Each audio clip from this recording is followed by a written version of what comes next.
روز 1 مارت سال 2024 در شهر ارینبورگ در جنوب روسیه مراسم وداع با رسلان جمایف برگزار شد. شهردار ارینبورگ خبر داد که این زاده تاجیکستان که 51 سال داشت در جنگ ضد اوکراین کشته شد. بنا به اطلاع شهردار ارینبورگ، سرژانت کلان رسلان جمایف را با رعایت آیین‌های حربی یعنی با شلیک کردن به هوا در آرامگاه شهری به خاک سپردند.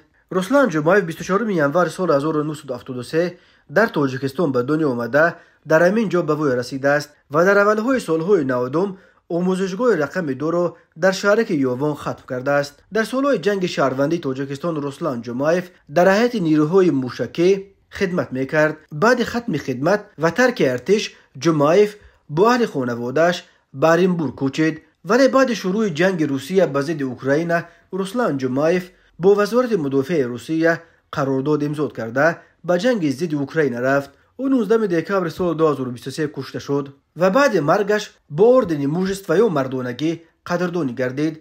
درباره در کجای اوکراین و در چه شرایط کشته شدن این زاده تاجیکستان معلومات دسترس نشده است، ولی در متن فرمان پرزیدنت روسیه ولادیمیر پوتین ذکر شده است که سرژانت کلان رسلان جمایف بعد مرگش برای شجاعت و فداکاری هنگام اجرای وظیفه مخصوصی حربی با اردن سرفراز گردانیده می شود.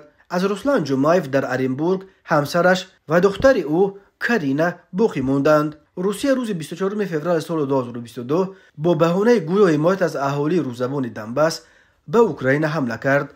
در طی 2 سال جنگ که مقامات روسیه آن را نه جنگ بلکه عملیات مخصوص حربی نام میبرند، هر دو طرف نزدیک 200,000 نفر کشته شده، تقریبا 500,000 آدم زخمی و 10 میلیون اوکراینی گریزه شدند.